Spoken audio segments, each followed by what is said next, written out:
लोकेन पाराशर सिंह जी से भी आग्रह है मंच पर अपना स्थान ग्रहण करें। महेंद्र जी भी मंच पर आए, अपना स्थान ग्रहण करें। बच गई, आराम से आराम से।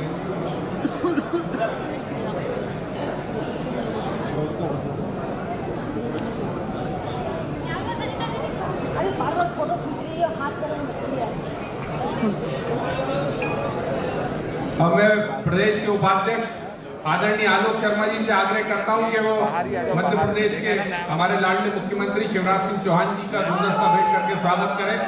एक बार जोरदार तालियां मांगिए मुख्यमंत्री जी के लिए, जोरदार तालियां बजाकर स्वागत करेंगे।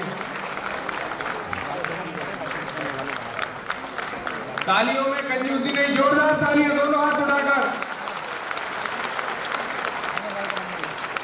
अब मैं प्रदेश के मंत्री आदरणीय राहुल कोठारी जी से आग्रह करता हूं कि हमारे प्रदेश के यशस्वी अध्यक्ष आदरणीय विष्णुदत्त शर्मा जी का स्वागत करें। मैं आदरणीय कृष्णा गौर जी से आग्रह करता हूं कि हमारे संगठन महामंत्री आदरणीय हितानंद शर्मा जी का स्वागत करें।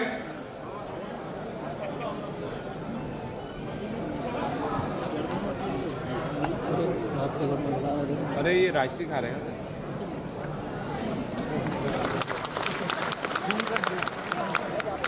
मैं महेंद्र यादव जी से आग्रह करता हूं कि हम सब के मार्गदर्शक आदरणीय रघुनंदन शर्मा जी का भी गुलदस्ता भेंट करके स्वागत करें।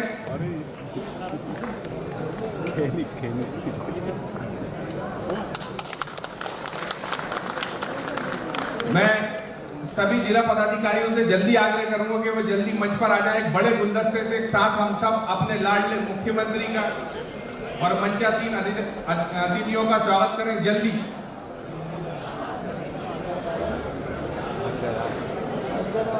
अजगर माला आ गई, बना लेते।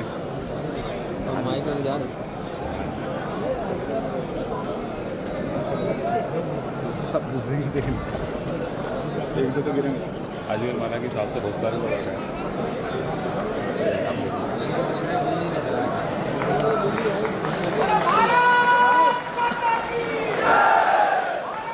अरविंद भाई भी आ रहे थे।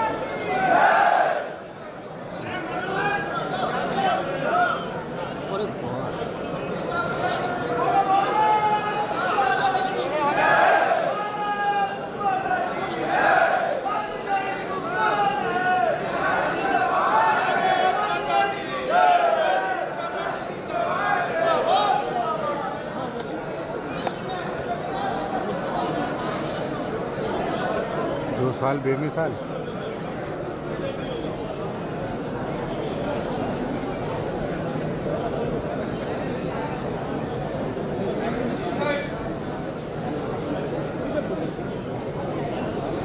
अब मैं भारतीय जनता पार्टी के यशस्वी अध्यक्ष और लोकप्रिय अध्यक्ष आदरणीय विष्णुदत्त शर्मा जी से आग्रह करता हूं कि आज के इस कार्यक्रम के अवसर पर हम सब कार्यकर्ताओं को अपना मार्गदर्शन प्रदान करें। माननीय विष्णुदत्त शर्मा जी।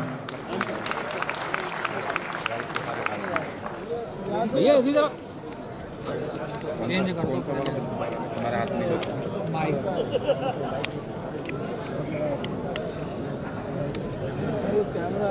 बोलिए भारत माता की। पूरा प्रदेश सुन रहा है, बूथों पर भी, मंडलों के अंदर भी और जिलों के अंदर भी। और भोपाल की जो ये भारतीय जनता पार्टी की जो शक्ति है वो पूरे प्रदेश को आज एहसास होनी चाहिए। बोलिए भारत माता की, भारत माता की। आज हमारे इस विशेष दिन के अवसर पर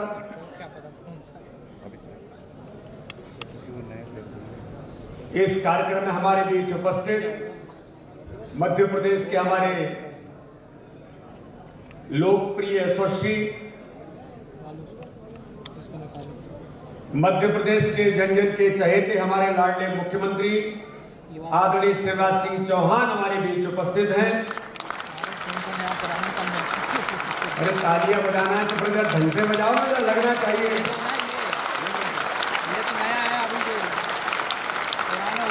ऐसे आदरणीय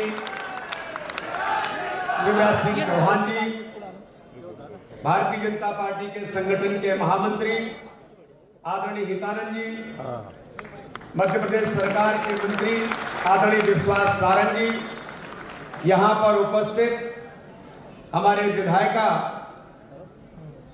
श्रीमती कृष्णा गौड़ जी, आदरणीय रामेश्वर शर्मा जी, हमारे वरिष्ठ नेता आदरणीय रघुनंदन शर्मा जी, भारतीय जनता पार्टी के हमारे महामंत्रीगण आदरणीय भगवान दास सबनानी जी, यहां पर उपस्थित भारतीय जनता पार्टी के वरिष्ठ नेता और पूर्व महापौर आलोक शर्मा जी, राहुल कोठारी जी, लोकेंद्र पारासर जी, महेंद्र यादव जी, हमारे जिले के प्रभारी, और इस सभागार में हमारे सभी प्रदेश के पदाधिकारी गण भी आज यहाँ पर उपस्थित हैं। मुझे लगता है कि वो पहुंचने वाले हैं। सभी महामंत्रीगण, सभी उपाध्यक्ष, जिले के हमारे लोकप्रिय अध्यक्ष आदरणीय सुमित पचौरी जी, सभी जिले के समस्त पदाधिकारीगण, और इस अवसर पर भोपाल के हमारे उपस्थित कार्यकर्ता भाइयों और बहनों, और आज सभी जिलों के अंदर 57 जिलों में 1070 मंडल के अंदर और बूथों पर आज हमारे कार्यकर्ता आज इस कार्यक्रम को लाइव आज यहां से सुन रहे हैं। तो ऐसे में मध्य प्रदेश के सभी हमारे देव दुर्लभ कार्यकर्ताओं को आज इस कार्यक्रम के माध्यम से आप सबका बहुत अभिनंदन करता हूं, बहुत बहुत स्वागत करता हूं। मित्रों, आज हमारे लिए बड़ा महत्वपूर्ण दिन है। क्या बोले? मुकेश जी और सभी लोग ऊपर आ जाओ। रजनीश जी, महामंत्रीगण, हमारी कविता जी वगैरह सभी लोग आ जाइए ऊपर। चेंज कर लूं। आज इस महत्वपूर्ण दिन के अवसर पर आज इस कार्यक्रम के माध्यम से चेंज कर लूं। 10 मिनट सेकंड लगेंगे यार। कि हमारे लोकप्रिय मुख्यमंत्री माननीय शिवराज सिंह चौहान के अवसर पर हम सब कार्यकर्ताओं को अपना मार्गदर्शन प्रदान करें। माननीय विष्णुदत्त शर्मा जी।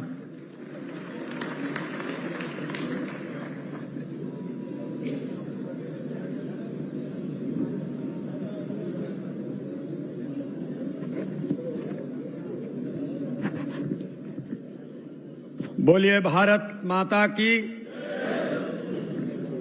पूरा प्रदेश सुन रहा है, बूथों पर भी, मंडलों के अंदर भी और जिलों के अंदर भी। और भोपाल की जो ये भारतीय जनता पार्टी की जो शक्ति है वो पूरे प्रदेश को आज एहसास होनी चाहिए। बोलिए भारत माता की, भारत माता की।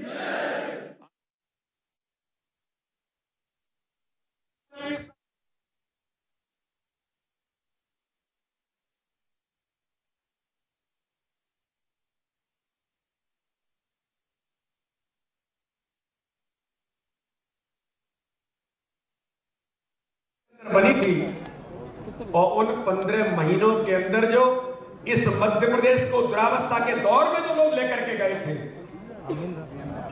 कांग्रेस के नेतृत्व के अंदर भी किस प्रकार की ऐसी बातें जब उठी थी उस समय, कि आज मध्य प्रदेश उस समय 15 महीने के अंदर किस प्रकार के दुरावस्था के दौर में था कि कांग्रेस का आंतरिक नेतृत्व ये कहता था कि मध्य प्रदेश भ्रष्टाचार में आकंठ डूबा है। उस समय का कांग्रेस का नेतृत्व 15 महीने की सरकार में मध्य प्रदेश के अंदर कहता था, इस सरकार में चुना हुआ मुख्यमंत्री तो कोई और है, लेकिन इस सरकार को पर्दे के पीछे से चलाने वाला मुख्यमंत्री कोई और है।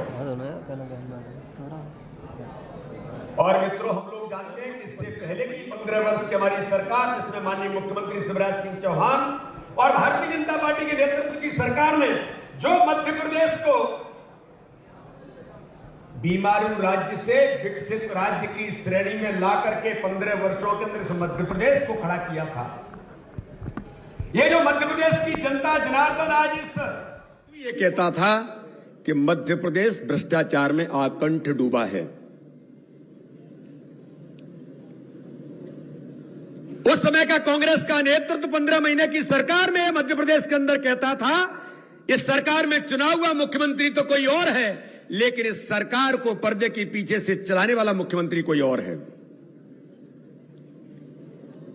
और मित्रों, हम लोग जानते हैं कि इससे पहले की 15 वर्ष की हमारी सरकार, जिसमें माननीय मुख्यमंत्री शिवराज सिंह चौहान और भारतीय जनता पार्टी के नेतृत्व की सरकार ने जो मध्य प्रदेश को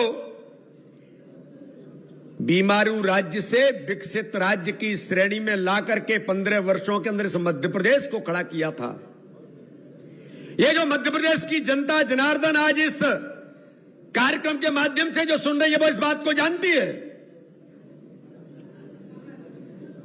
कि भारतीय जनता पार्टी की सरकार ने उन 15 वर्षों के अंदर हर गरीब के लिए एक संवेदनशीलता के साथ, चाहे मध्य प्रदेश के मुख्यमंत्री आदरणीय उमा भारती रही हो, या मध्य प्रदेश के मुख्यमंत्री बाबूलाल गौर रहे हो, या मध्य प्रदेश के लगातार वर्षों तक मुख्यमंत्री के तौर पर उस पिछले कार्यकाल में माननीय शिवराज सिंह चौहान ने जो काम किया हो, भारतीय जनता पार्टी के नेतृत्व की सरकार ने इस मध्य प्रदेश के अंदर हर गरीब के जीवन को बदलने का काम किया था।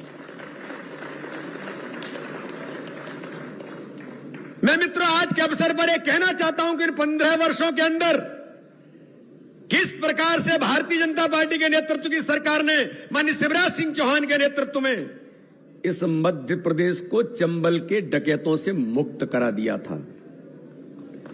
मुझे ध्यान में है कि मैं रीवा संभाग का जब प्रभारी था और हम लोग जब चुनाव लड़ रहे थे इस मध्य प्रदेश के अंदर, चित्रकूट का उपचुनाव था, डकैतों ने आतंक शुरू किया था, तब यहां पर बैठे हुए आज के हमारे लोकप्रिय मुख्यमंत्री माननीय शिवराज सिंह चौहान ने चित्रकूट के अंदर कहा था, या तो डकैत रहेंगे या मुख्यमंत्री शिवराज सिंह चौहान रहेंगे, और 4 दिन के अंदर उन डकैतों को नेस्तनाबूद मध्य प्रदेश की पुलिस ने चित्रकूट के अंदर कर दिया था। नक्सलवाद, लोग कहते थे कि मध्य प्रदेश के अंदर नक्सल यहां पर अपने आप को राशन पानी के माध्यम से भरने वाला मध्य प्रदेश को बड़ा अच्छा राज्य वो मानते हैं, और नक्सल यहां पर आश्रय लेता है। सिमी के लोग यहां पर आश्रय लेते और आश्रय लेकर के देश के अंदर अन्य स्थानों पर गतिविधियां करते हैं। लेकिन उन 15 वर्षों के अंदर माननीय मुख्यमंत्री शिवराज सिंह चौहान के नेतृत्व में इस मध्य प्रदेश को सिमी के उस आतंक से मुक्त कराने का काम भारतीय जनता पार्टी की सरकार ने इस मध्य प्रदेश के अंदर किया था। चाहे नक्सल का अभियान होगा, इससे मित्रों मैं आज कहना चाहता हूं कि उन 15 वर्षों को भी याद करने की जरूरत है। 2003 में मैं नहीं जाना चाहता कि मिस्टर बंटा ढार दिग्विजय सिंह के नेतृत्व में किस प्रकार से मध्य प्रदेश में सड़क, बिजली, पानी से लेकर आम जनता त्राहिमाम जो करती थी, लेकिन 15 वर्षों में भारतीय जनता पार्टी की सरकार ने हर गरीब के जीवन को बदलने के साथ हर गरीब को संबल देने का काम भारतीय जनता पार्टी की सरकार ने इस मध्य प्रदेश के अंदर किया था। लेकिन गलती से 15 महीने के अंदर जो सरकार पुनः बनी, मैंने उसका उल्लेख किया किस प्रकार से गरीबों के हक और अधिकार को छीनने का काम, मैं शब्द का उपयोग कर रहा हूं। क्या उन 15 महीनों के अंदर भ्रष्टाचार, बाकी सारी चीजें किस प्रकार से थी, वो पूरा मध्य प्रदेश जानता है कि किस प्रकार से धोखा देकर, छल कपट की राजनीति करके वो सरकार में आए किसानों को, नौजवानों को, बहनों को, बेटियों को, सबको वादे करके उन वादों के आधार पर गलती से सरकार में तो आ गए। वोट हमको ज्यादा मिला था, लेकिन उसके बाद उन्होंने इस मध्य प्रदेश के अंदर छल कपट की राजनीति के बाद, मध्य प्रदेश को भ्रष्टाचार में आकंठ डुबोने के बाद उन गरीबों के हक और अधिकार को कैसे छीना।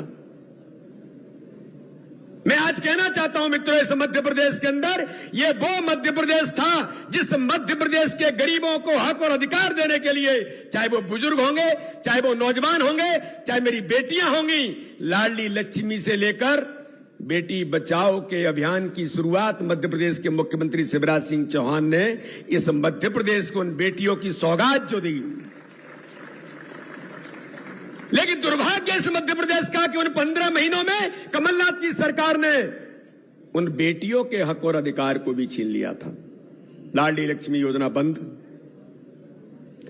मध्य प्रदेश के अंदर तीर्थ दर्शन योजना के अंदर वो बुजुर्ग हमारे जो आज इस कार्यक्रम के माध्यम से सुन रहे होंगे, उनको मैं कहना चाहता हूं कि जो बुजुर्ग जब तीर्थ दर्शन करके 4 धाम यात्रा करके आता था और लौट करके वो कहता था कि बाहर रे बेटा शिवराज, मेरे बेटे ने तो मेरी अंतिम इच्छा बुढ़ापे में पूरी नहीं की, लेकिन मेरे बेटे मुख्यमंत्री शिवराज सिंह चौहान ने तीर्थ दर्शन करा के मेरी अंतिम इच्छा पूरी कर दी। लेकिन दुर्भाग्य से मैं कहना चाहता हूं मित्रों, उस योजना को भी कमलनाथ ने उन बुजुर्गों से हक छीनने का काम इस मध्य प्रदेश के अंदर किया था। आज मैं कहना चाहता हूं कि माननीय प्रधानमंत्री नरेंद्र मोदी जी ने भारतीय जनता पार्टी के विचार के द्योतक पंडित दीनदयाल उपाध्याय के अंत्योदय के सपने को पूरा करने के लिए जिस दिन से वो प्रधानमंत्री बने उस दिन से प्रधानमंत्री ने कहा कि पंडित दीनदयाल उपाध्याय जिन्होंने जो विचार दिया था उस विचार के आधार पर भारतीय जनता पार्टी इस दुनिया का सबसे बड़ा राजनीतिक दल बना और राजनीतिक दल बन करके आज मैं इस देश का प्रचंड बहुमत से जीत करके प्रधानमंत्री बनाऊं। जब वो नगला चंद्रभान के अंदर उस स्थान पर जाकर के उनको नमन करके आए उसी दिन उन्होंने संकल्प लिया था और उन्होंने कहा था कि पंडित दीनदयाल उपाध्याय जो अंतिम छोर पर झोपड़ी में रहने वाला व्यक्ति जिसने भारतीय जनता पार्टी को जनसंघों को इतना बड़ा विचार दिया जिसके कारण से हम दुनिया के सबसे बड़े राजनीतिक दल बने। आज मैं संकल्प लेता हूं, नरेंद्र मोदी जी ने संकल्प लिया अब इस भारत के अंदर कोई भी गरीब झोपड़ी में नहीं रहेगा और प्रधानमंत्री आवास योजना के अंदर इस मध्य प्रदेश ने पूरे देश के अंदर माननीय प्रधानमंत्री ने संकल्प लिया कि प्रधानमंत्री आवास योजना के माध्यम से हर गरीब को उसके सर पर छत देने का काम ये उसका अपना अधिकार है। उस अधिकार को देने का काम भारत के प्रधानमंत्री नरेंद्र मोदी ने किया। लेकिन मित्रों मैं दर्द के साथ कहना चाहता हूं, दुर्भाग्य मध्य प्रदेश का कि 15 महीने की सरकार कमलनाथ के नेतृत्व में दिग्विजय सिंह के इशारे पर जब चलती थी तब 1,34,000 घर माननीय प्रधानमंत्री नरेंद्र मोदी जी ने इस मध्य प्रदेश के गरीबों के सर पर छत देने के लिए मध्य प्रदेश को भेज दिए। मुझे अच्छे से ध्यान में है कि लोकसभा के अंदर हमारे पूर्व अध्यक्ष मध्य प्रदेश के कैबिनेट के मंत्री माननीय नरेंद्र सिंह तोमर जी ने बड़े दुख के साथ कहा कि दुर्भाग्य मध्य प्रदेश का कि माननीय प्रधानमंत्री ने 1,34,000 घर इस मध्य प्रदेश को प्रधानमंत्री आवास में दिए, लेकिन कमलनाथ जी ने दिग्विजय सिंह के इशारे पर कह दिया कि हमको मैचिंग ग्रांट देने के लिए पैसा नहीं है और 1,34,000 घर मध्य प्रदेश के गरीबों के हक को छीनकर वो केंद्र सरकार को वापस कर दिए। अरे क्या बिगाड़ा था उन गरीबों ने कि जिनको सर पर रहने के लिए छत मिलती आपने उस अधिकार को भी छीन लिया। लेकिन मित्रों मैं गर्व से आज कहना चाहता हूं कि माननीय मुख्यमंत्री शिवराज सिंह चौहान जब चौथी बार शपथ लेते हैं तो चौथी बार शपथ लेने के बाद वो गरीब कल्याण की योजनाएं जो गरीबों का जीवन बदलने का काम प्रधानमंत्री नरेंद्र मोदी के नेतृत्व में और मध्य प्रदेश के मुख्यमंत्री शिवराज सिंह चौहान के नेतृत्व में भारतीय जनता पार्टी की सरकार ने जिस प्रकार से गरीबों के जीवन बदलने का अभियान लिया, भारतीय जनता पार्टी ने गरीबी हटाने का नारा नहीं दिया, गरीबों के जीवन को बदलने का संकल्प लिया। तो लाडली लक्ष्मी से लेकर के बेटी बचाओ के अभियान से लेकर के हमारे तीर्थ दर्शन योजना से लेकर उन बेटियों के कन्यादान योजना को भी कमलनाथ की सरकार ने बंद किया। आज मैं गर्व के साथ कहता हूं कि चौथी बार माननीय मुख्यमंत्री शिवराज सिंह चौहान ने शपथ ली तो गरीब कल्याण की उन सारी योजनाओं को पुनः इस मध्य प्रदेश के अंदर प्रारंभ करके हर गरीब को हक और अधिकार देने का काम भारतीय जनता पार्टी की सरकार ने किया। मित्रों मैं कहना चाहता हूं कोरोना के संकट में पूरा देश दुनिया प्रभावित थी, माननीय प्रधानमंत्री माननीय राष्ट्रीय अध्यक्ष लगातार इस काम में लगे थे तो मध्य प्रदेश के मुख्यमंत्री ने उस संक्रमण के दौर में शपथ ली थी।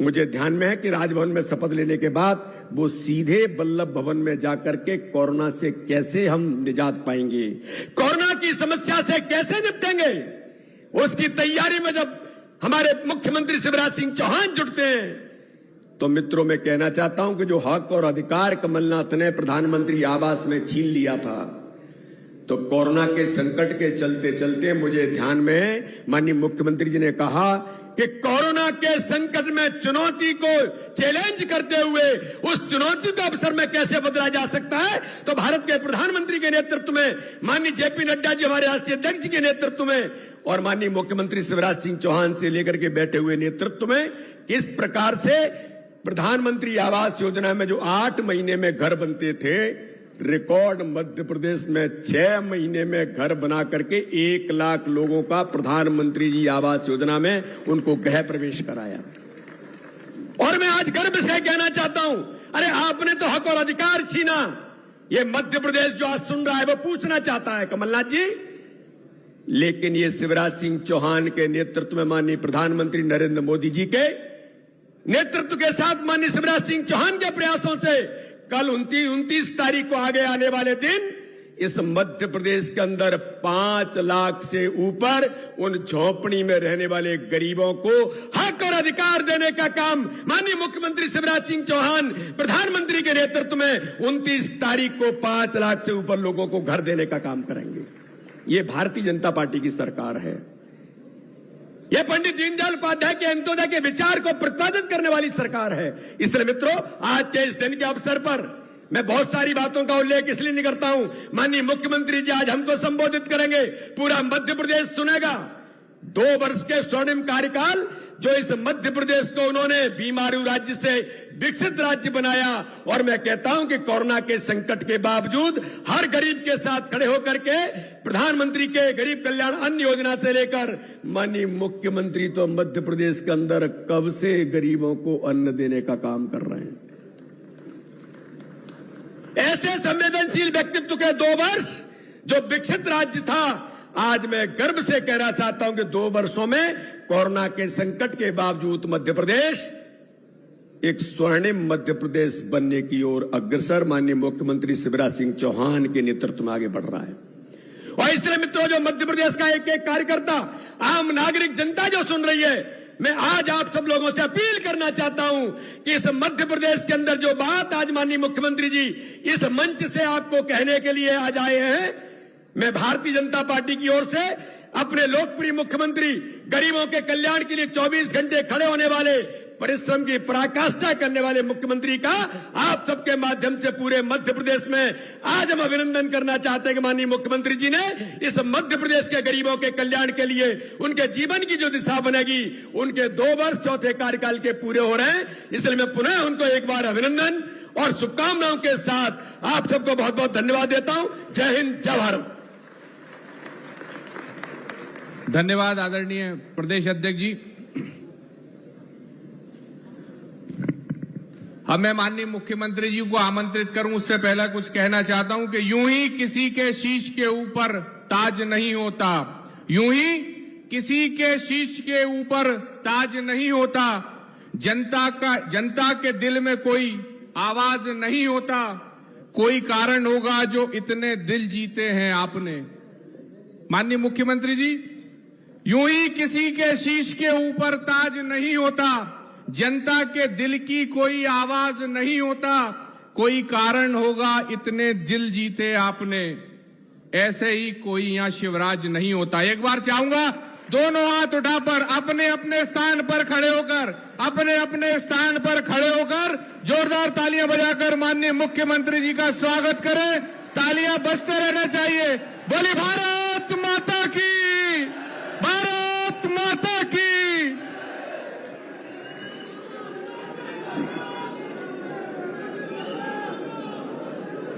मंच पर विराजमान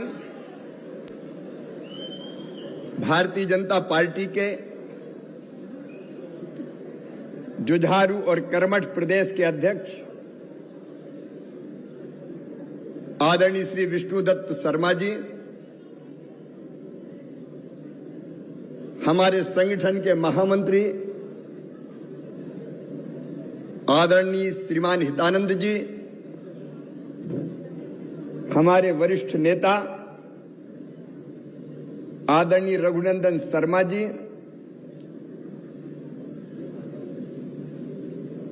हमारे प्रदेश के उपाध्यक्ष भाई आलोक शर्मा जी, मेरे मंत्रिमंडल के सक्रिय और जुझारू मंत्री भाई विश्वास सारंग जी, हुजूर के हमारे लोकप्रिय विधायक भाई रामेश्वर शर्मा जी, गोविंदपुरा की हमारी यशस्वी विधायिका बहन कृष्णा गौर जी,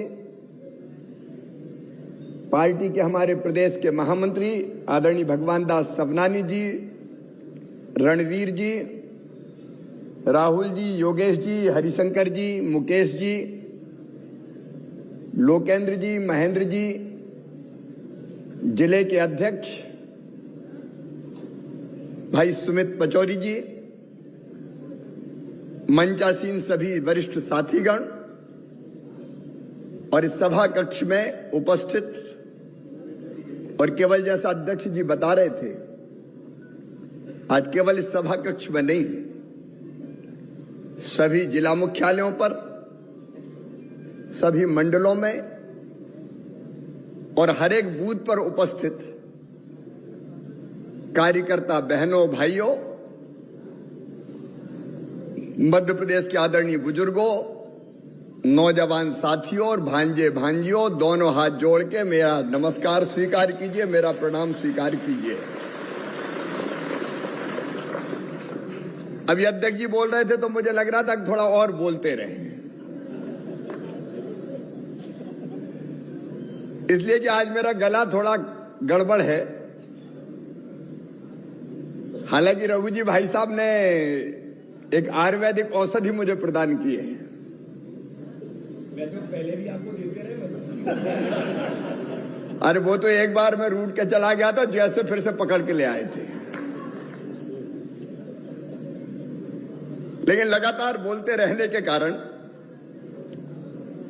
गला थोड़ा आज गड़बड़ है। गला भी सोचता होगा किस कसाई के पल्ले पड़ गया, सुबह से लेकर रात तक बोलता ही रहता है ये तो। लेकिन अगर बेहतर कुछ कर पाए, देखिए कोई कितने समय मुख्यमंत्री रहा ये महत्वपूर्ण नहीं है, महत्वपूर्ण है कि अगर रहा तो कैसे काम किया, और अगर अच्छा काम किया, जो भी अच्छा किया, तो उसके पीछे ठाकरे जी का आशीर्वाद, उनके छत्र छाया में, उनके स्नेह की छाया में हमने काम करना सीखा। प्रधानमंत्री जी का कुशल मार्गदर्शन और नेतृत्व, भारतीय जनता पार्टी के संगठन का जैसा साथ है वो देव दुर्लभ है, और आप सब कार्यकर्ताओं ने जो सहयोग किया है वो सचमुच में असंभव है। इसलिए अगर श्रेय किसी को जाता है तो वो आपको जाता है। तेरा तुझको अर्पण क्या लागे मेरा।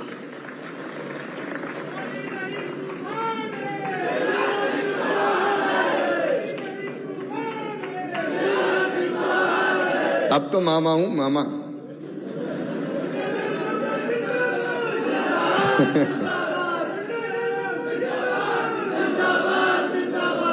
सचमुच में अपना संगठन, अपने कार्यकर्ता, ये बुलडोजर भी बहुत पहले से चल रहा है, अभी चर्चा में आया है केवल। अभी बीडी शर्मा जी जब बोल रहे थे तो मुझे 2005 याद आता है। हमारे जो युवा कार्यकर्ता उनमें से कई उस समय बच्चे रहे होंगे। मध्य प्रदेश की धरती पर डकैतों का आतंक था। गड़गिया गिरोह, मुकेश को तो पता होगा, जगजीवन गिरोह, ठोकिया ठोकता था। आपको पता नहीं, लाइन में खड़े करके गांव में घुस के गोलियों से भून दिए जाते थे लोग। शाम के 5 बजे के बाद कई जिलों में घरों से नहीं निकलते थे लोग, कि निकले तो पता नहीं कब कौन अपहरण करके ले जाए। और तब जैसा अध्यक्ष जी कह रहे थे, मैंने बैठक की थी एक ग्वालियर में, सतना में भी जो उन्होंने कहा मैंने कहा था, और साफ कह दिया था कि ये डकैत मध्य प्रदेश की धरती पर नहीं चलेंगे। मध्य प्रदेश की धरती पर या तो शिवराज सिंह चौहान रहेगा या डाकू रहेंगे, दोनों एक साथ नहीं रह सकते। और मुझे कहते हुए गर्व है, डकैतों को जो ठोकना शुरू किया तो या तो ऊपर चले गए, या जेलों में गए, या सबने आत्मसमर्पण कर दिया। और आज की तारीख तक कोई बड़ा सूचीबद्ध गिरोह मध्य प्रदेश की धरती पर खड़ा नहीं हो पाया। यह भारतीय जनता पार्टी की सरकार की देन है। और मैं एक बात साफ करूं, कांग्रेस में क्यों नहीं मरे ये डाकू? क्योंकि राजनीतिक संरक्षण मिलता था। पुलिस को अगर कह दो, प्रशासन को अगर कह दो, तो फिर कैसे बुलडोजर चलते हैं रोज देख रहे हैं। आज भी देखा होगा इंदौर में, आपने देखा कि नहीं देखा? कोई दबंग, गुंडा और बदमाश कहीं राज्य शासन के ऊपर जा सकता है? मसल के फेंक देंगे, पता नहीं चलेगा कहां चला गया। सिमी के नेटवर्क को हम लोगों ने ध्वस्त किया, अपनी सरकार ने ध्वस्त किया। दिग्विजय मुख्यमंत्री थे तो कुएं हथियार उगलते थे, झिरनिया कांड, पता नहीं कौन कौन से कांड, उस नेटवर्क को ध्वस्त किया। कांग्रेस के जमाने में नक्सलवादियों ने कांग्रेस के एक मंत्री की गर्दन गांव में जाके काट दी थी, और लोग सोचते थे होगा क्या, नक्सलवाद रुकेगा कैसे। मुझे कहते हुए गर्व है कि अपनी भारतीय जनता पार्टी की सरकार ने नक्सलवाद के बड़े कदमों को वहीं थाम दिया, मध्य प्रदेश की धरती पर घुस नहीं पाए। और आपने देखा होगा सिमी के आतंकवादी जब जेल तोड़ के भागे तो ज्यादा दूर नहीं जा पाए, एनकाउंटर में भोपाल के अगल बगल में ढेर कर दिए गए। और उसके बाद उन आतंकवादियों ने कहा कि भैया ताला लगा के चाबी तुम ही ले जाओ, अब हमें कहीं नहीं जाना, अब जेल में ही रहेंगे हम। ये भारतीय जनता पार्टी की सरकार की दम है। और आज भी मुझे ये कहते हुए, क्योंकि यह संस्कार है भारतीय जनता पार्टी के, सज्जनों के लिए हमारी सरकार फूल से ज्यादा कोमल है, सज्जनों के लिए फूल से ज्यादा कोमल, लेकिन दुष्टों के लिए वज्र से ज्यादा कठोर।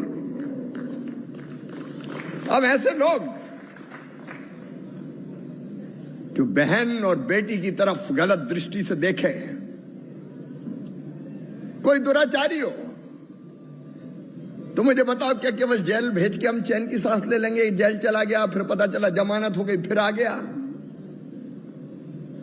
और जो सोच समझ के हमने तय किया है कि बहन और बेटी की तरफ गलत नजर से देखने वाले किसी भी कीमत पर बर्दाश्त नहीं होंगे, तबाह कर दिए जाएंगे। केवल जेल जाने से काम नहीं चलेगा, कार्रवाई ऐसी हो कि कांप जाएं। और ये अभियान जारी है, जारी रहेगा। जमीनों की, गरीबों की जमीनों पर कब्जा करने वाले, अब यही एक ऐसा अपराधी मिल गया जो मासूम बेटियों के साथ दुराचार करता था। 4 आजीवन कारावास की सजा मिली है और सारे आसियाने तोड़ के फेंक दिए। कैसे लोग रहम के काबिल है? और इंसानों के साथ इंसानियत का बर्ताव होगा, लेकिन सठम साठ्यम समाचरे, दुष्टों को कुचल दिया जाएगा। वो कार्रवाई जारी रहेगी। अभी मैं दिल्ली से आ रहा हूं। अभी चारों तरफ आप देखेंगे गेहूं की फसल कितनी शानदार आई है। आज मैं दिल्ली इसलिए गया था कि गेहूं के रेट बढ़ रहे और मध्य प्रदेश का गेहूं एमपी वीट के नाम से जाना जाता है। अपना सरवती, कंपनियां कहती सोने जैसे दाने। और ऐड में जितनी मेरी बहनों देखती फूलती हुई रोटियां,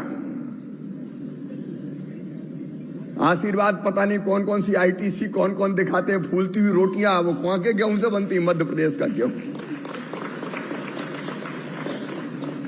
हमने तय किया कि मध्य प्रदेश के गेहूं को अब निर्यात करेंगे पूरी दुनिया में। और आज निर्यातकों के साथ बैठक थी, माननीय प्रधानमंत्री जी से चर्चा हुई थी।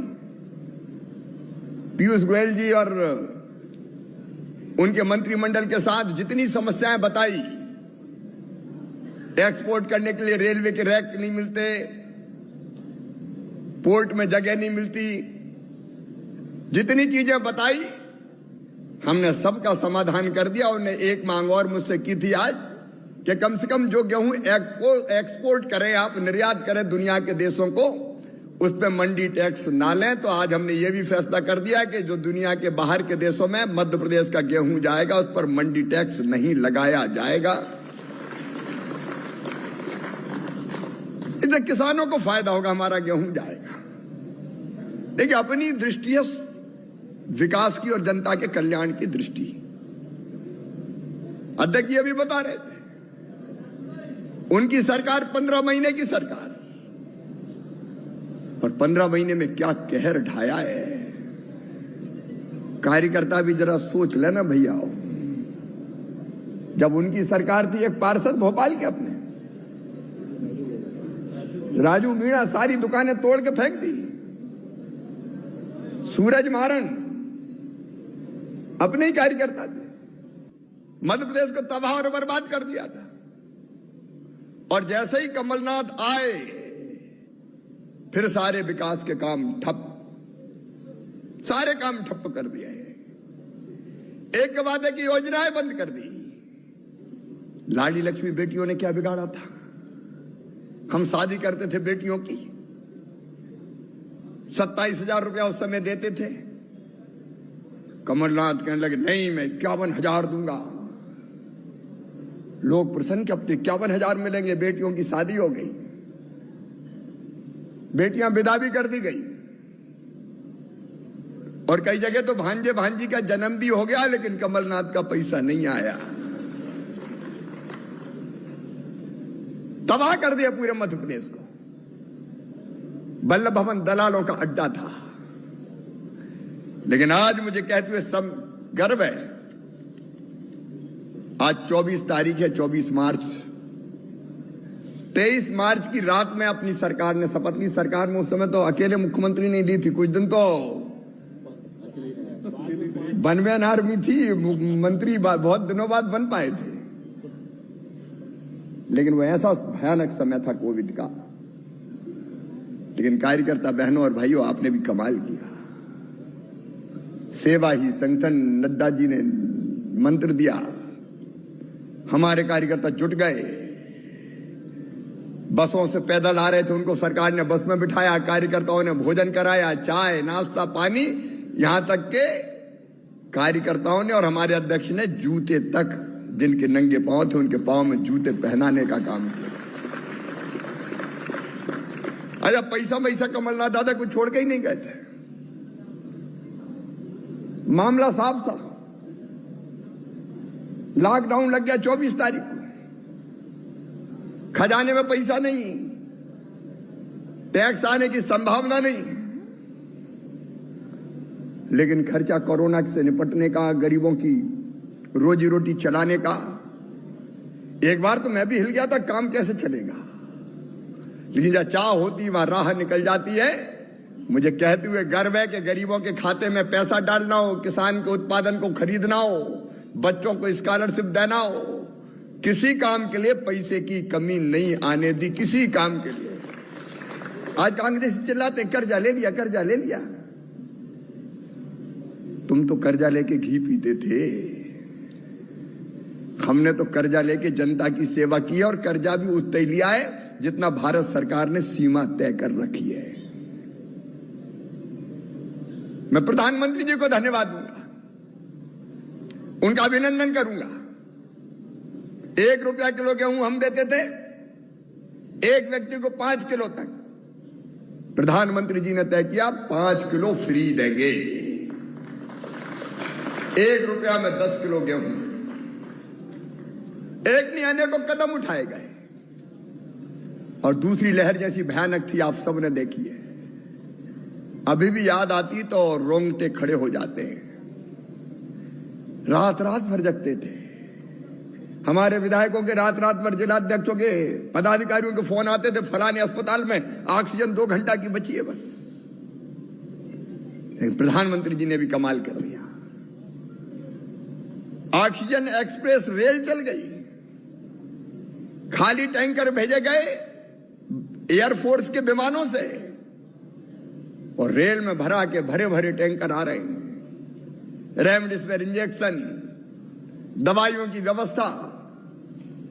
उस कठिनतम समय में भी यह प्रयास किया कि कैसे भी जनता की जिंदगी बचे। और सबसे बड़ा काम हुआ जिसके लिए प्रधानमंत्री का ताली बजा के आप अभिनंदन कीजिए, वैक्सीन बनाने का काम। इतने लोग आज बैठे पूरे मध्य प्रदेश में मुझे सुन रहे हैं। बताओ, प्रधानमंत्री नरेंद्र मोदी जी की सरकार के पहले भारत की किसी सरकार ने कभी किसी महामारी की वैक्सीन बनाई थी क्या? अरे जोर से बताओ, बनाई थी क्या? हम निर्भर करते थे अमेरिका बना दे, रूस बना दे, चीन बना दे, जर्मनी बना दे, हम तो उनसे फिर ले लेंगे। लेकिन नरेंद्र मोदी जी ने वैज्ञानिकों की टीम बनाई और 1 साल के अंदर वैक्सीन बन गई और 181 करोड़ लोगों को वैक्सीन लगा दी गई। आज जो हम सुरक्षित हैं, तीसरी लहर में जो असर नहीं हुआ कोविड का, उसका सबसे बड़ा कारण है ये कोविड की वैक्सीन जो मोदी जी ने बनवाई।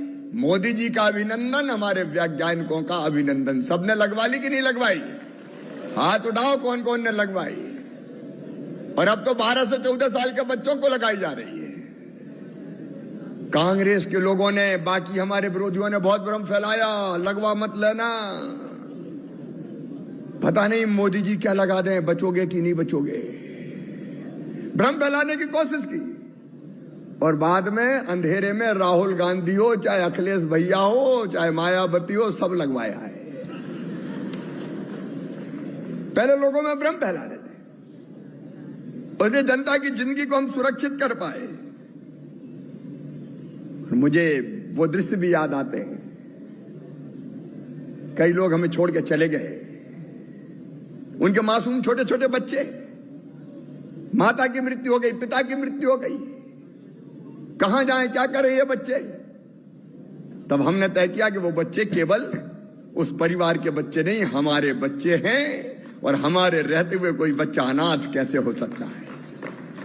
उन बच्चों को 5,000 रुपया महीना पेंशन दे रहे हैं, 5,000 रुपया महीना दे रहे हैं, निःशुल्क राशन दे रहे हैं, पढ़ाई की व्यवस्था कर रहे हैं। और आज मैं कहना चाहता हूं प्रदेशवासियों से, मुझे कहते हुए गर्व है कि जब तक वो बड़े नहीं हो जाएंगे और काम धंधे से नहीं लग जाएंगे, तब तक ये पैसा हम उनको देते रहेंगे, ये मदद हम करते रहेंगे। कई योजनाएं, कोविड योद्धा जैसी योजनाएं, इनकम पर नियुक्ति जैसी योजनाएं, कोविड में काम करने वाले हमारे काम करते करते शहीद हो गए, वैसे भाई और बहनों के लिए हमने चलाई। और एक बात और आज कह रहा हूं, भोपाल में पूरा प्रदेश सुन रहा है, हमारे कई बच्चे कोविड के अलावा भी अगर उनके माता पिता नहीं है तो उनकी जिंदगी कठिनाई में गुजरती है। कुछ दुष्ट उनका दुरुपयोग करते हैं, कोई भीख के काम में लगाने की कोशिश करता है, कोई बुरी आदत लगा के बुरे धंधों में फंसाने की कोशिश करता है। इस सरकार में हमने फैसला किया है, मध्य प्रदेश की धरती पर कोई बच्चा अनाथ नहीं होगा। मामा और इस सरकार के रहते हुए कैसे अनाथ होगा? मुझे हर जिले में निर्देश दिए गए कैसे बच्चों को रेलवे स्टेशन पे, बस स्टैंड पे मिले, समझाएं। कई बच्चे मानते नहीं, बाद में भाग जाते हैं। एक बार हमने सबको लेके आए, उनमें से कुछ बच्चे भाग गए, लेकिन उनको समझा के बुझा के उनकी जिंदगी को भी बेहतर बनाने की कोशिश करेंगे। आज मैं प्रदेशवासियों को और विशेषकर कार्यकर्ता बहनों और भाइयों को एक बात और गर्व के साथ बताना चाहता हूं।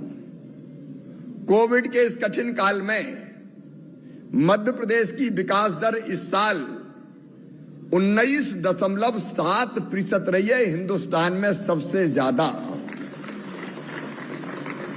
विकास दर मतलब हमारा प्रदेश का जो पूरा उत्पादन, सकल खेतों का, कारखानों का, गांव में बनने वाली बाकी चीजों का, वो जितनी तेज गति से बढ़ता है उसको आंकते हैं, तो उसकी रफ्तार मध्य प्रदेश की सबसे ज्यादा है। मैं ये भी बताना चाहता हूं, कांग्रेस के राज में 13-14 हजार रुपया प्रति व्यक्ति आए थी 2003 के पहले।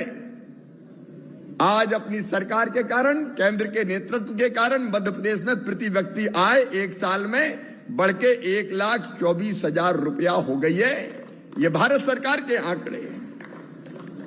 पूरी देश की अर्थव्यवस्था में पहले मध्य प्रदेश का योगदान 3.6% था, अब बढ़ के 4.6% हो गया है। हमारा निर्यात लगातार बढ़ रहा है और उसको बढ़ाने की हम कोशिश करते रहेंगे। कांग्रेस को किसानों की बात करने का हक ही नहीं है। कर्जा माफ क्या तो दिया, लेकिन उनको कितने का किया? 6,000 करोड़ का, और उनमें भी आधे बैंकों को पे डाल दिए कि आधे तुम दो। सहकारी बैंक बर्बाद कर दिए। मैं कहना चाहता हूं मध्य प्रदेश वासियों से और कार्यकर्ता बहनों और भाइयों से, 2 साल में 1,72,000 करोड़ रुपया किसान के खाते में हमने डाले पूरे मध्य प्रदेश में। कितने डाले? फिर से बताओ कितने डाले? ये रट जाना चाहिए। हम पे किसान विरोधी होने का आरोप लगाते हैं, जिन्हें 1,72,000 करोड़ रुपए किसानों के खाते में डाले। ये कमलनाथ, तुमने तो 0% ब्याज का कर्जा बंद कर दिया था, हमने वो कर्जा देना फिर शुरू कर दिया। मैं हैरत में रह गया। मध्य प्रदेश के किसान भाइयों और बहनों को बताना चाहता हूं, कमलनाथ की सरकार ने फसल बीमा योजना का प्रीमियम जमा नहीं किया था। 2200 करोड़ रुपया प्रीमियम ही जमा नहीं किया था।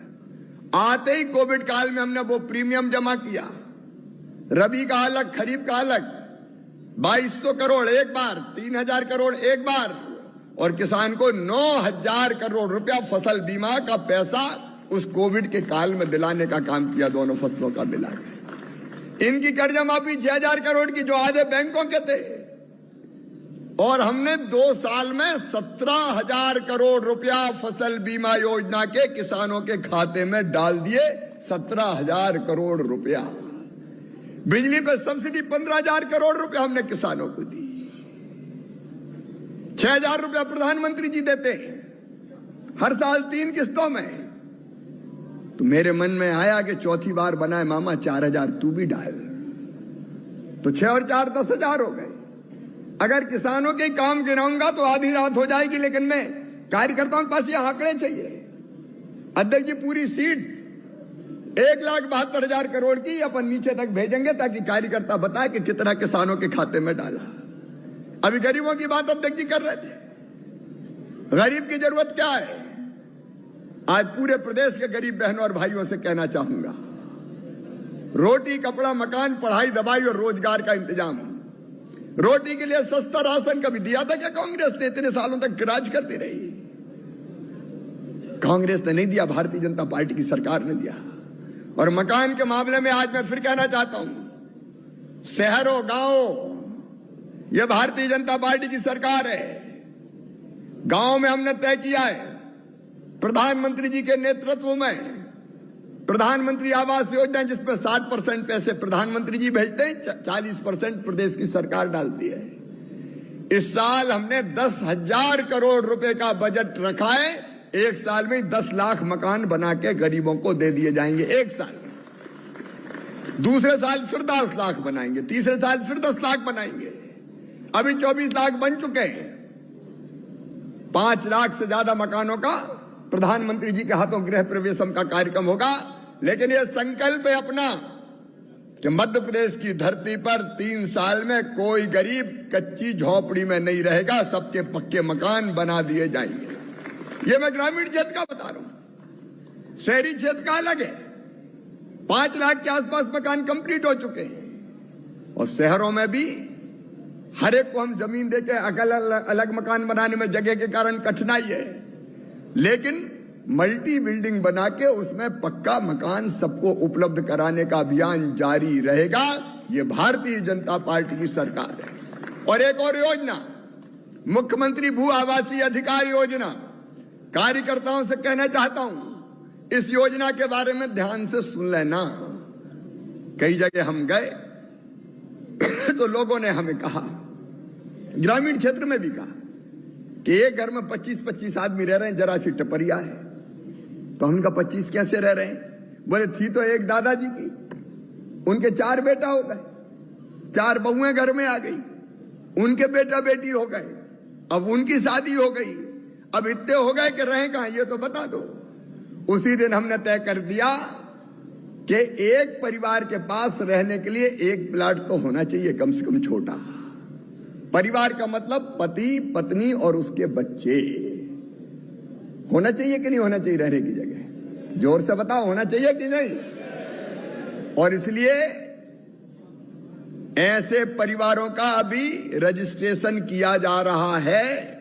सबका रजिस्ट्रेशन करके हर परिवार को ग्रामीण क्षेत्र में प्लाट उपलब्ध करवा दिया जाएगा। और जो माफियाओं की जमीन छुड़ा रहा हूं, 21,000 करोड़ की 21,000 एकड़ हो गई है, इस जमीन पे गरीबों के मकान बनाए जाएंगे, गरीबों में बटेगी। ठीक है कि नहीं है? शहरों में भी जो मुक्त करा रहे हैं उन्हें प्राथमिकता गरीबों के मकान बनाने की। शहरों में मल्टी बनाएंगे, गांव में जहां और शासकीय जमीन मिलेगी उस पे भी आवास के लिए जगह दी जाएगी। भगवान ने पैदा किया तो इतनी जमीन तो यार हिस्से में छोड़ी होगी कि अपना छोटा सा मकान बना के रह सके। क्या कांग्रेस ने कभी सोचा, कोई मुझे बता दे, गरीबों के मकान, हर घर में पीने के पानी की व्यवस्था, शहर में बहुत कुछ है लेकिन गांव में पाइपलाइन के जरिए शौचालय हो, रसोई गैस का कनेक्शन हो, और एक योजना और गरीबों के इलाज की योजना। और इसलिए आयुष्मान कार्ड बन रहे हैं। कार्यकर्ताओं से निवेदन करना चाहता हूं, जहां नहीं बने हो, पात्र गरीब रह गए हो, वहां भी अभियान चला के आयुष्मान कार्ड बनाएंगे। आयुष्मान कार्ड में प्राइवेट अस्पताल जो चिन्हित होंगे उनमें भी 5 लाख रुपए तक का इलाज हर साल फ्री में परिवार का करा के दिया जाएगा।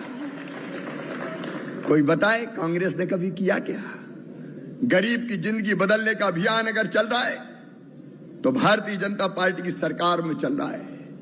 एससी हो, एसटी हो, अनुसूचित जाति जनजाति, पिछड़ा वर्ग हो, समाज का कोई वर्ग हो, किसी वर्ग को नहीं सोचा। वो योजनाएं अगर मैं गिनाऊंगा तो लंबा समय हो जाएगा।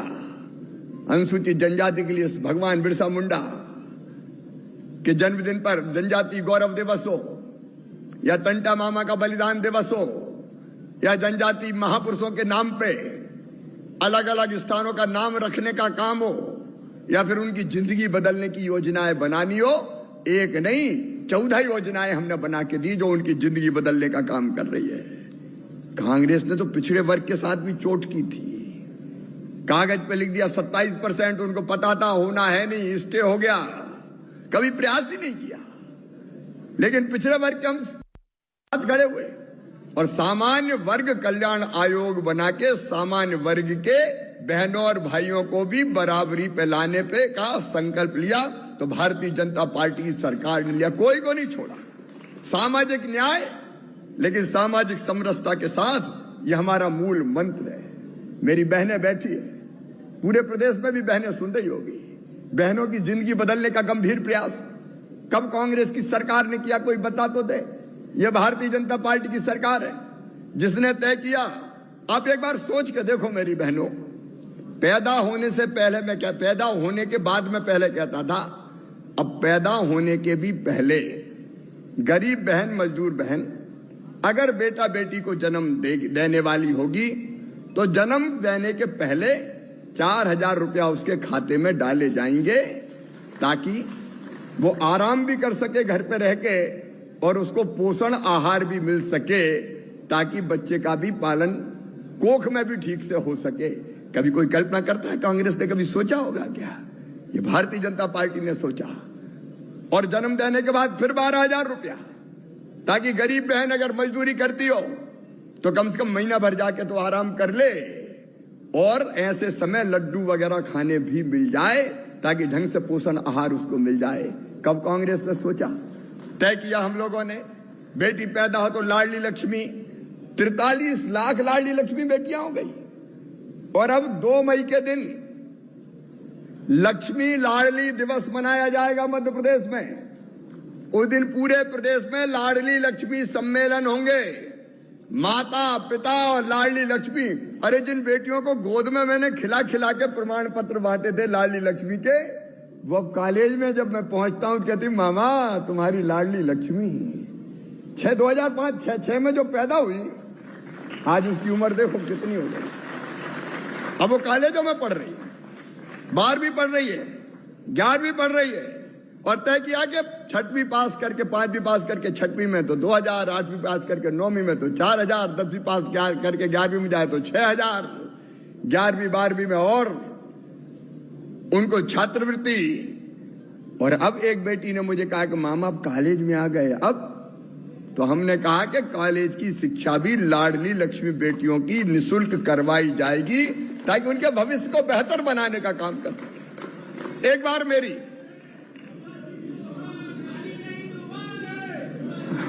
अभी तो मामा की बात हो रही बेटा। अच्छा मेरी बहनों, 2-3 चीजें तुम सुनो। अपन ने तय किया स्थानीय निकाय के चुनाव में 50% सीटों पर केवल बहनें लड़ेगी, भाई नहीं लड़ेंगे। अब मैं तुम्हें राज की बात बताऊं, जब ये फैसला हमने किया तो अकेले में लड़ते थे, कई पुरुष मुझसे कहते, कहा ये घरों में रहने वाली, ये घूंघट वाली, ये क्या राज चला पाएगी, ये क्या कर रहे हो, गड़बड़ हो जाएगी, ये ठीक से चला ही नहीं पाएगी। अरे मैंने कहा कई आदमी भी ठीक से नहीं चला पाते, इसमें कौन सी बड़ी बात है। हमने जिद करके ये फैसला किया और आज मुझे कहते हुए घर में कि महापौर जैसे पदों पर सुशोभित होने वाली बहनें चमत्कार करके उनने मध्य प्रदेश में दिखाया है विकास में, कोई कसर नहीं छोड़ी, अब पार्षद बनती है। अब कई भाइयों का नंबर जरूर कट गया, वो थोड़े बहुत गुस्सा होंगे मुझसे। अच्छा, गांव में तो अजब हालत होती थी, घर के बाहर निकलने नहीं देते थे, घूंघट, चूल्हा, रोटी, साहब चुनाव लड़ेंगे, जरा 50 आदमियों का खाना बना दो। लेकिन अब कई बार साहब को बैग पकड़ के घूमना पड़ता है। लोग कहते हैं सरपंच पति जा रहे हैं, पार्षद पति भी हो गए हैं आजकल।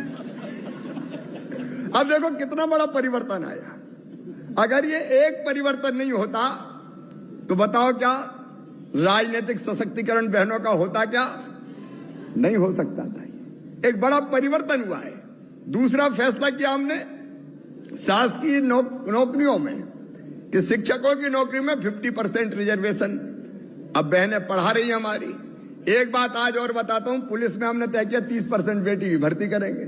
मैं सच कह रहा हूं, पुलिस वालों ने इतना विरोध किया कमरे में, क्या कर रहे हैं सर, ये क्या करेंगी, ये कुछ नहीं कर पाएंगी, ऐसा हो जाएगा वैसा हो जाएगा। लेकिन जब पुलिस की यूनिफॉर्म में बेटियां डंडा उठाती है तो अपराधी कांप जाते हैं, अपराधी कांप जाते हैं। चारों तरफ आपको दिखाई देती होंगी हमारी बहनें सुरक्षा के काम में भी लगी है। ये बहुत सोच समझ के किया। मैं विशेषकर बहनों से कहना चाहता हूं, राजनीतिक सशक्तिकरण, सामाजिक सशक्तिकरण, शैक्षणिक सशक्तिकरण, शिक्षा की व्यवस्था और सेल्फ हेल्प ग्रुप बना के आर्थिक सशक्तिकरण। अभी अभी फैसला किया हमने कि इंदौर और भोपाल में दोनों जगह महिला उद्यमियों के लिए अलग इंडस्ट्रियल क्लस्टर बनाया जाएगा ताकि महिला उद्योगपति निकले बड़ी संख्या में। इधर वाले गुस्सा तो नहीं हो रहे, उधर ताली बज रही, इधर भी बजाओ ना।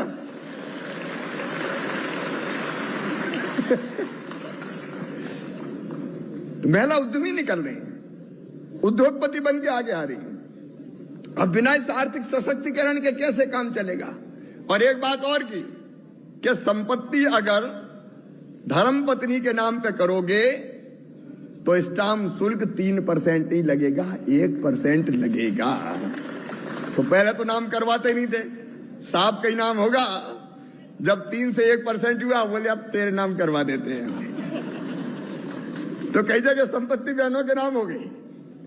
अब मेरे लिए ये देख के मन में देखिए बराबरी कब होगी, तब जब आर्थिक, सामाजिक, राजनीतिक सब सशक्तिकरण होगा। और इसलिए एक नहीं, ऐसी अनेकों योजनाएं, मैं बहुत विस्तार में नहीं जाऊंगा। महिला सेल्फ हेल्प ग्रुप जो चमत्कार कर रहे हैं, अद्भुत काम कर रहे हैं, एक नई ताकत उभर रही है। 40 लाख बहनें महिला सेल्फ हेल्प ग्रुप में है। हमने एक फैसला किया 2000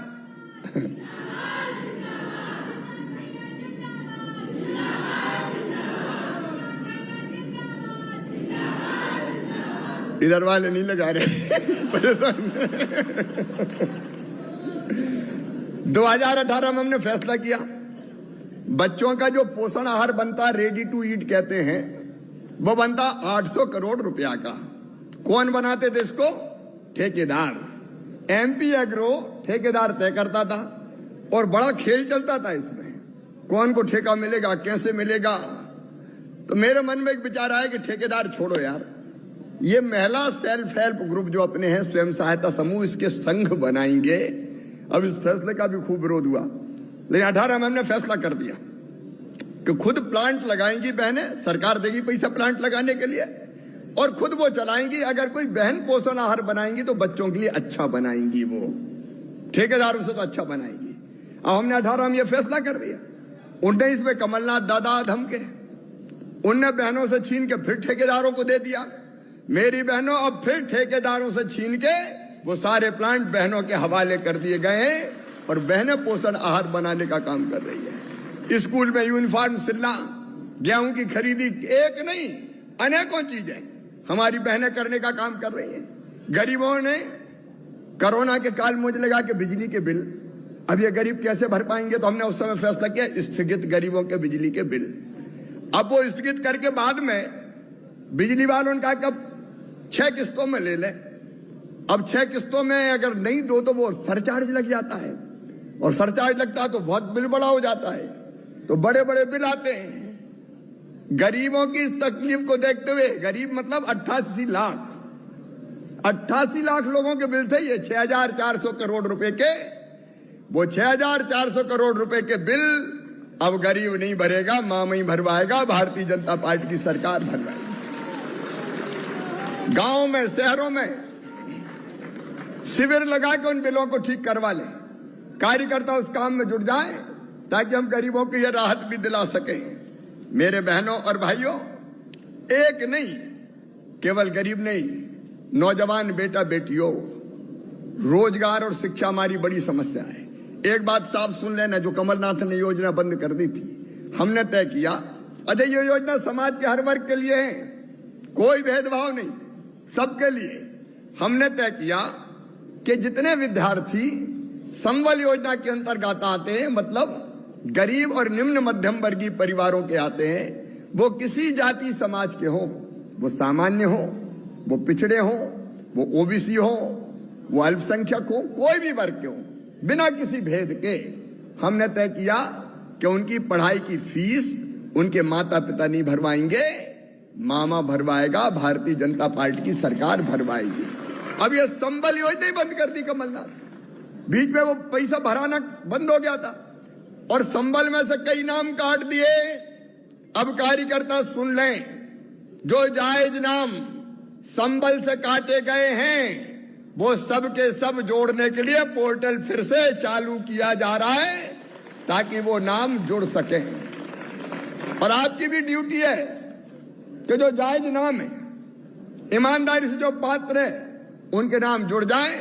बच्चों की पढ़ाई की फीस, बिजली का बिल 100 रुपया में उससे लगा के अनेकों बीमार हो जाए तो इलाज की व्यवस्था, और पढ़ाई में भी केवल साधारण नहीं, मेडिकल कॉलेज और इंजीनियरिंग कॉलेज की भी पढ़ाई करेंगे तो प्राइवेट मेडिकल कॉलेज की फीस होती है 7 लाख 8 लाख रुपया साल, वो फीस भी मम्मी पापा नहीं मामा ही भरवाएगा, भारतीय जनता पार्टी की सरकार भरवाएगी। देखो अपने प्रदेश में अगर बच्चा मेधावी है, टैलेंट है, इंटेलिजेंट है, तो उसको मन महसूस के ना रह जाना पड़े कि काश मेरे माँ बाप के पास भी पैसा होता तो मैं भी बड़ा मुकाम हासिल कर लेता।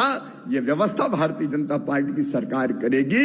ये संबल योजना अब फिर से पुनर्जीवित करके नए स्वरूप में फिर से चालू करने का हम काम करेंगे। इन्वेस्टमेंट आ रहा है, उसके बारे में मैं विस्तार से नहीं कहना चाहता। नए नए उद्योग धंधे लग रहे हैं, एमएसएमई छोटे छोटे उद्योगों को भी हम बढ़ावा दे रहे हैं। लेकिन एक बात मैं पूरे प्रदेश के सामने रखना चाहूंगा, हमने तय किया है महीने में एक दिन रोजगार दिवस के रूप में मनाएंगे। देखिए, रोजगार का मतलब एक सरकारी नौकरी, वो हम निकाल रहे हैं। अभी तक 44,000 भर्तियां हम कर चुके हैं और मैं फिर आश्वस्त करना चाहता हूं प्रदेश के बेटा बेटियों को कि लगभग 1 लाख पदों पर और भर्ती की जाएगी।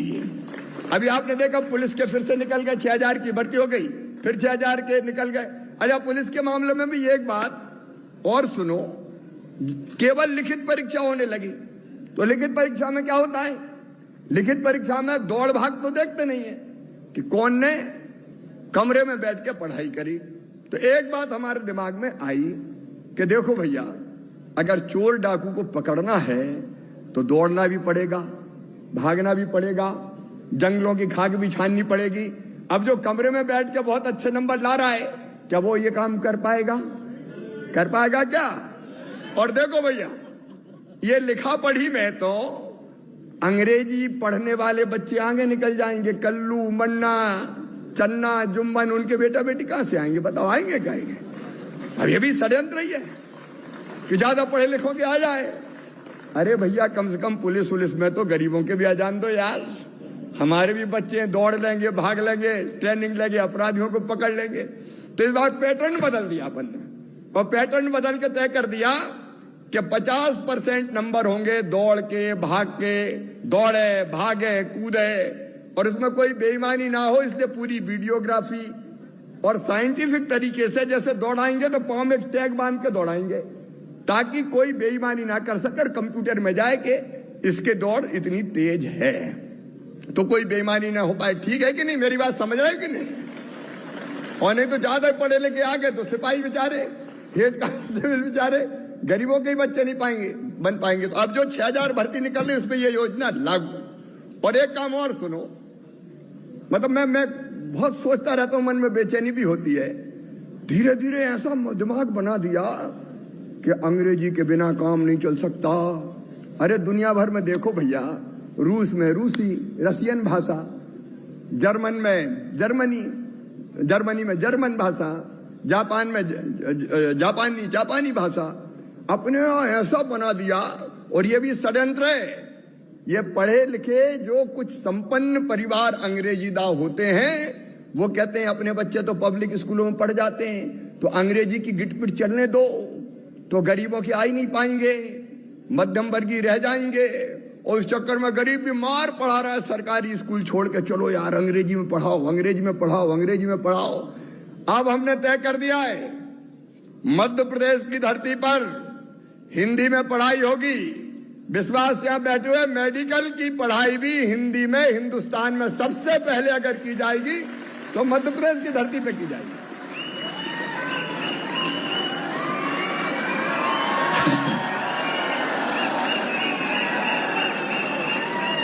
अब ये देखिए, ये जनता के दिल की आवाज है। ये अंग्रेजी प्रतिभा को कुंठित करके मार देती है और कुछ लोगों के बच्चे बड़े पदों पर पहुंच जाते हैं। ये अन्याय नहीं होने दिया जाएगा। गरीब और सामान्य परिवारों के बच्चे भी आगे आएंगे। अपनी भाषा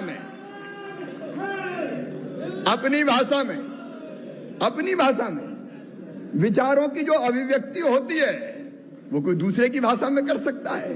अंग्रेज चले गए लेकिन अंग्रेजी छोड़ गए और कुछ मानसिक रूप से गुलाम हो गए। ये मध्य प्रदेश में नहीं चलने दिया जाएगा।